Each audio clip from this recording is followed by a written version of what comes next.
we've been taking, for the last few weeks now, the broader strokes look at Scripture. I think we moved into Esther in time for the Purim story, and then I kind of tried to build in Daniel and looking at the whole issue of how did they get to Babylon, Daniel being there, Esther being there, why were they there? And I think it's so important for us not to just gloss over things in Scripture, but to really stop and appreciate things that are going on. So we need to get the perspectives of some things that are beneath the surface and some things that, we haven't really been taught in mainstream exposure to our faith in that. And so that's what we have been doing.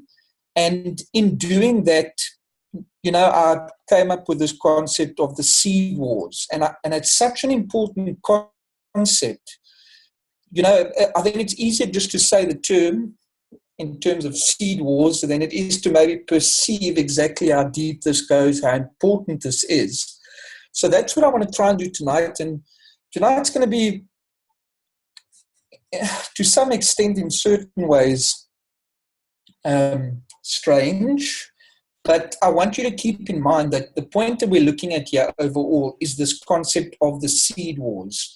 What I'm absolutely convinced of is that Scripture isn't always 100% clear on concepts it's hinting at and statements it is making, because it's assuming the readership knows this already. Now, that's not a mistake of Scripture. That's just the reality of people writing in a different time and so on and all of that. So what I want to go into tonight is a little bit more into that.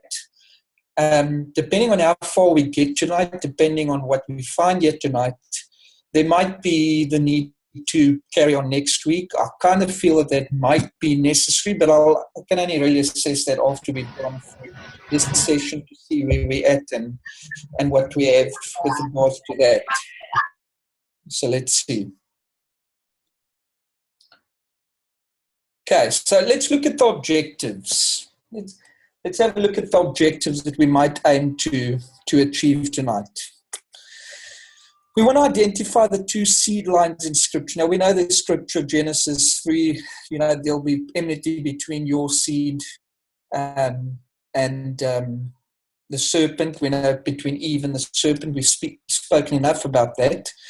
So we want to lay out the core anchors of the gospel. So I'm now looking for tonight at in terms of the gospel being throughout the whole of Scripture, which is something I often speak about, that the whole Bible is the gospel. It's not just the New Testament. So we're going to look at key anchor points scattered through the gospel story, this whole of Scripture to find that. Then here's the core of actually what we're trying to do tonight, because we know what the gospel is about. We know Jesus is for the sake of what we're talking about now. What we don't know much about is who is the antichrist and anti-gospel seed and the anti-gospel program, whatever in the world. That's not clearly spelled out always in Scripture. Yet there's so many references to it, based again on the assumption that the audience kind of knows this, that we need to stop and say, well, let's ask what is there behind the scenes that we didn't get access to because, our Scriptures are kind of like a summary of some of this and all of that. And, what is going on and possibly how is it affecting what's going on around us? Again, this is the Heritage and Reform Ministry, so this is our business to put right. So we'll see what this is about. Next one, reveal the false Messiah and the false promised land. So the concept of the false Messiah or the Antichrist, we've got to put away a very reductionist view of seeing these cheesy Christian movie ideas of the Antichrist dressed in a neat suit and all of that jazz. I need to show up at the end of time. We're going to take care of that problematic perspective and notice that there are parallels to everything God has done. That's what we're going to kind of have a look at. We're going to see, okay, what are the satanic parallels to what God's doing? And then, of course, the last one, which is probably very important too, is to show God's manipulation of Satan's agenda throughout time. So we're going to learn something, hopefully, about God too, through this, with little inserts I'm going to make and maybe statements you might make, questions you might ask, to show that God is ultimately in control. Now, look, I'm telling you now, some of what you're going to hear is going to be strange. I've tried to make it as PG-friendly as I can, but some of it is going to be odd and probably new to you and a little bit disturbing, I would imagine. But I'm going to show you that none of what I'm going to suggest to you is completely unfounded, and that it is actually hinted at in Scripture. And I'll try and explain why I think we need to get perspective on these things. I'm not saying we're going to talk about it every week, but we need perspective. And I do believe at the end of this, we are going to have a little bit of a better perspective of our Bible. I think we're going to have a little bit of a different perspective of the world we live in. It's going to be sobering to some extent. So let's see what happens here. Now, firstly, I want to tell you that the reason what kind of inspired this shift in the program was some news that I got in this week, relating to this particular monument, which is, if you don't know, called a Baal arch. This was destroyed in Syria by ISIS. Now, here's what I find quite ironic, that one of the names of Nimrod in Scripture, and this who is Baal, that's who Baal is. Nimrod is the picture of Baal, and we'll look a little bit into all of that and see what's going on there. But here's what's interesting. What was Nimrod's wife's name? Nimrod's wife's name was, one of her names, if you overlap the different mythologies now, you can actually make an argument for the fact that Baal and ISIS, we know ISIS today as being the terrorist group, Baal and ISIS were husband and wife. So I find it incredibly interesting that ISIS destroys the temple of Baal. And the reason why I find it interesting too, and I'm not saying that they had any direct meaning in doing this, or maybe they even did, I don't know, is that ironically, actually, it's ISIS who creates Baal in the sense of Baal worship. And ISIS wanted worship herself. Now, you might think, but why would Satan mess with his own program? Now, we're going to learn things about Satan. And one thing you must know about Satan is he has no affiliations to anyone but himself. He is obsessed with power. And I believe as time progresses, Satan gets progressively more insane, which means he loses touch with reality.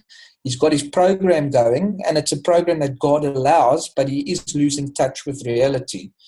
And this is what we've got to understand too, is, a lot of people ask the question, if there's a good God, why does evil prevail? And we're going to try and kind of answer that in a roundabout way with some of the content that we will touch on. So just a little bit more on this issue. What is happening, quite shockingly, is that for World Heritage Week coming up in April, combination between UNESCO, which is World Heritage Sites, they take care of that, and some digital archaeology group, they have managed to reconstruct what the Baal arches should look like, both in actual size and scale and all of that. And they are 3D printing, I believe, something to that extent, recreating these. And they're going to put one up in New York and in London. They claim in defiance of what ISIS is doing. So, but here's my question, though. There is actually plans for this to be erected all over the world, quite honestly, and I don't know how many other cities. I heard the number 1,000 more. I don't know. My question is this. If you want to show defiance of terrorism, how about just do a march? Wouldn't it be easier just to organize a march across all these countries? I mean, that tends to be the way that most people make a statement, and it really is a powerful statement. To erect the Baal arches. Now, you must understand about the arches in pagan and in satanic and mystery religions, that the concept of the arch was the doorway, like a portal, like an opening to the belief and the practice and the worship of this God. And what's interesting too is what would happen at these arches and at these places was all kinds of sick, sinful acts that took place. And with that in mind, listen to this. Michael Snyder, writing on the blog End of the American Dream, alerted his readers to the shocking idea of a pagan temple being erected in Times Square, saying most non-religious Americans don't understand who Baal was, nor do they really care. But the truth is that many of the elements of the ancient Baal worship are being mirrored in our society in 2016. So considering the child sacrifice and sexual immorality that we are engaged in today, perhaps it's only natural for us to have a temple of Baal in Times Square. That's a big statement. In a 2008 article, WND columnist Max Barber explains some of the elements of Baal worship. The principal pillars of Baalism were child sacrifice, sexual immorality, both heterosexual and homosexual, and pantheism, reverence for creation over the creator.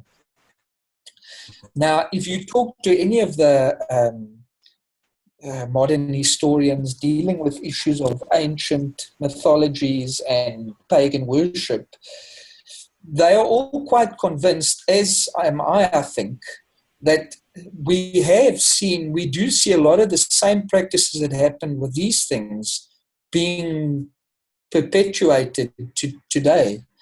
And one of the things that Baal was famous for was child sacrifice. Now, we don't do that today. Now, I know that this sounds dramatically oversimplified or whatever you want to call it, but I'll tie this into something later as well, so hold on to this thought. The concept of abortion is considered by experts on pagan history to be a modern-day version of child sacrifice. And it's not a stretch of the imagination.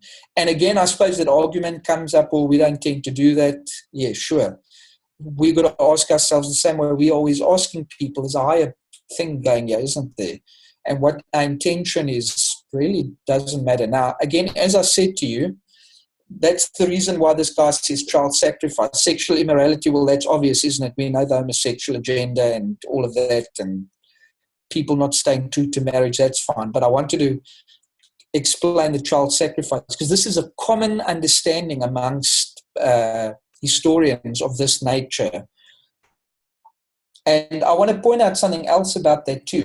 If you've heard me talk about Abraham before, I always say that I believe Abraham became an atheist. And one of the reasons why Abraham would have been an atheist in the place where he comes from, this is before God calls him, before he covenants with God, is because of Baal, because of the child sacrifice given to Baal. So Baal becomes kind of famous during the time of Abraham, really. It's the same kind of concept happening there. When I say, well, at least the precursor to what would be called Baal later on too. But we'll find as well that all of these pagan names and deities are really coming from the same thing, and that's what we're aiming to figure out now is this Antichrist agenda, so to speak. Some more detail about that. I wanted to show you should remember this from our discussion about Esther. And what I like to do is, and what we've been trying to do is highlight the key elements of our gospel from the beginning right till the end. So you'll remember we went through this. We had focused, if you remember, I said we focused specifically on the time that Esther is wedged between the prophets. If you recall, I said this. You will recall I spoke about where she should have been as opposed to where she actually was. She should have been in Israel, but she's in Babylon. Maybe the only difference you're going to note now is what I'm going to point out here is that I've included the image, or the traditional image at least, of Babylon. I don't believe this is the actual, or the Tower of Babel, I don't believe this is the actual rendition of what it should have looked like, but it's a traditional element that people will immediately identify. So let's get back to that point. Esther is held up in Babylon. And this is an important thing to pay attention to. because now what I said to you is we are trying to see what is the Antichrist agenda running throughout history, and not only throughout history, does the Antichrist agenda make appearances in Scripture? Then the question becomes, what is God doing about that? What did he do about it? What is he doing about it? So these are the questions we want to answer. So already we're kind of getting into that by rehashing what we've already looked at, by looking at someone you already know about. You know about Esther. You've heard about her. We've spoken about her. We highlighted the things we did about the Babylon component and so on. So now we kind of, as I'm saying, we're kind of still in that general theme. I did say that I want to move on, and we'll do that maybe into the future, move into specifically just looking at Ezra and Nehemiah. And I said last time, Ezra and Nehemiah fulfilled two specific purposes. Nehemiah was the one to go and rebuild the walls, while Ezra is the one that goes to rebuild the temple. I spoke there to reveal to you that I'm suggesting that Esther sits on the throne with not only her husband, but her son-in-law when he takes over. And that I claim that the son-in-law taking over from his father, so that being Esther's husband, is the one who then gives favor to Nehemiah to go back and rebuild the wall. Now, why would I point that out as well now? I've suggested to you that Satan has an agenda in the earth. Satan can only have an agenda because God allows him to. Now, this sounds disturbing. Is God allowing Satan to make these abominations in the earth? Yes. There's no other way to answer that. If we suggest otherwise, then we have to suggest that Satan has somehow outsmarted God or overpowered God to allow this little break in the normal operation of things. So as disturbing as it might sound, everything that Satan does is because God is allowing it to happen. But allowing it to happen does not necessarily mean that God sanctions what's happening. So now we obviously have to ask ourselves the question, what does God know that we don't? And better yet, a better question is, what does God put into Scripture that will tell us about God's plan of how he's manipulating Satan's agenda? And what does this tell us about the overall gospel that's coming? What does this tell us about our God? What does this show about God's supremacy? What does this show about God's intelligence? What does this show about God's power? And those are the kind of questions that I really want to answer, even while we're going into the subtext of this. And the subtext is going to reveal some shockingly weird stuff. It is going to, but we have to grow up. Just to be quite honest, we're going to have to deal with it. And I'm not saying you need to go and speak about this to everyone you know, whatever, but if you will just take it on for once at least, you can get perspective on what's going on from angles you're not going to probably ever hear in church. So let's try and get into that. But before we do, we're not necessarily leaving our traditional look at Esther and all of that and sticking with that prophet, sticking with that exile time in Babylon. So here's something to keep you thinking. Since Babylon is in question, and I'm going to suggest to you that what Jerusalem is to God's gospel, Babylon is to Satan's anti-gospel. Now, I'm trusting that a lot of what I'm going to show you today is going to help you understand a lot of the references I normally make about Babylon and the Antichrist and that being the design of Satan and all of that. So a lot of that should play in for you, and hopefully you can take some of this and use it when you're speaking to people as well to get a bigger picture. Please remember too, we are also looking at the meaning of our scripture. This is going to reveal some design elements and revelation of scripture as well. So it should give you some layering into that, and I'd be very keen to hear afterwards if it has indeed done that for anyone. So let's look here. Two figures, Daniel and Esther. Okay, so Daniel to the left of your screen, Esther to the right. Let's look at some comparisons here. Both should have been in Israel. I say this because, well, they were Israelites. They should have been in Israel. But they find themselves in Babylon because they are born into the exile. They are born into an unfortunate time in history. If you remember, I spoke about what Daniel's mother would have taught him and the importance of that, and that must have helped him to stay a pure individual the way he did. I said Esther had something good going in her too because of how she grew up and what she managed to achieve. So there's something they have in common. Now let's look at some things specifically. Did you know the following? Look what Daniel's named after. Bel or Baal. This is the Babylonian name he was given. Isn't that scary? Can someone tell me what Daniel's name actually means? Someone should know this. The name Daniel, the Hebrew name, what does that mean?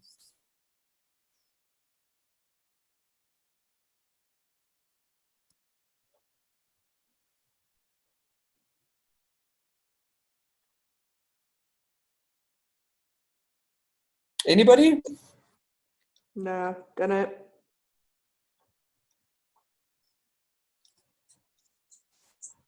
Hold on. Jason, are you finding it there? Go for it, go for it. Okay, give me a second. And I'm not Googling it, by the way. The meaning of Daniel. Yes, his name. God is my judge. There we go.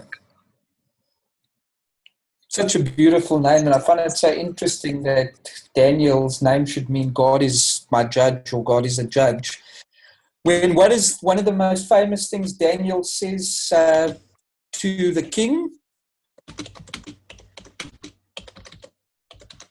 Referencing weights.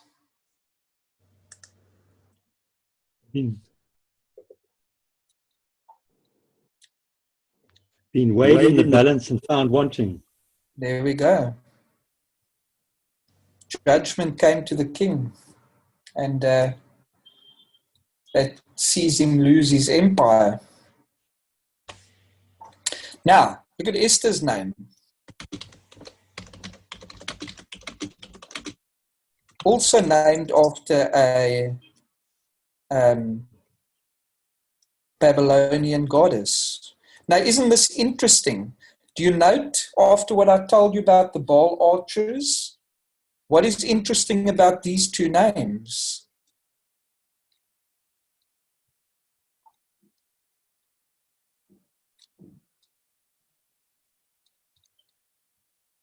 What did you ask? What is interesting between these two names? Yes, between Daniel's Babylonian name and Esther's Babylonian name. It's Nimrod and Semiramis. That's it. Named after the two. Look, there are people that speculate that Ishtar or Esther wasn't actually named after Esther. I think it's a fact. I'm going with it. I'll put my weight behind that. And here's further evidence of why. It makes sense to me that respected names, respected people in that kingdom should be given the names of respected gods, right? It would be considered a compliment. Daniel was respected. Esther was respected. So they get respectable names from the perspective of the people they're with. Okay, note this, that Daniel is the advisor spanning two kingdoms, right? I believe Esther was queen spanning two kings. I mentioned that I believe that's how Nehemiah gets the opportunity to do what he does. So Daniel, two kingdoms, and Esther, two literal kings. So Daniel was an advisor in Babylonia and the Medo-Persian Empire, which is the empire that took over, right?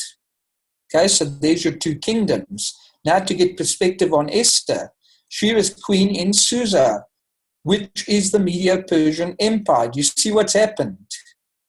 Daniel bridges the gap between the takeover of the Medo-Persian Empire that sets the stage for the platform that would give Esther the opportunity to be queen. So that's an interesting overlap between them. But what's important in all of this is that they should never have been there. Now, moving on, just because it's worth doing, we are going to have a look at, well, we're going to try and just quickly have a look at the gospel in a nutshell. We know, generally speaking, that in creation, man is created. We understand that if man wasn't created, I couldn't possibly be having this conversation with you right now. So that's a very important part of the gospel. It has to be part of the gospel, because how can we tell a story about man if we don't actually acknowledge man being born or being created? We also need to know that if there's a good news gospel, there had to have been bad news. And this is what the creation account allows for. I'm choosing to point out at this point as well the regenesis of Noah's flood and so on, because something goes horribly wrong by then and God literally has to start over. So effectively, you've almost got two creation accounts, if you want to see it that way, in the book of Genesis, of course, which is exactly where you'd expect to find it, given the nature of what it's trying to speak. So God's original design to bring a Messiah hasn't gone away, but something goes horribly wrong by the time of the flood, and we're going to specifically hone in and look what might have gone wrong there, and show you, therefore, how Satan's agenda that God allows kind of led to the need for the flood. So remember, I said we're going to look at that. We're going to try and focus in on the satanic anti-gospel, anti-Christ agenda, and so on. We're going to try and have a look at that and get that in perspective. And finally, what would the third point be? We understand the idea of redemption, that man is ultimately saved by the sacrificing of a lamb as the symbology of Christ, the Passover lamb that God promised through Israel and through the Moedim of God. So what we're going to ask ourselves, the question is, if this is the gospel in a nutshell, if this is God's design in a nutshell, what has Satan got to work with?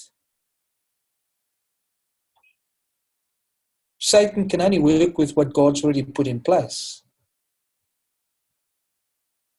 Can you get that? Satan has to work with what God has put in place.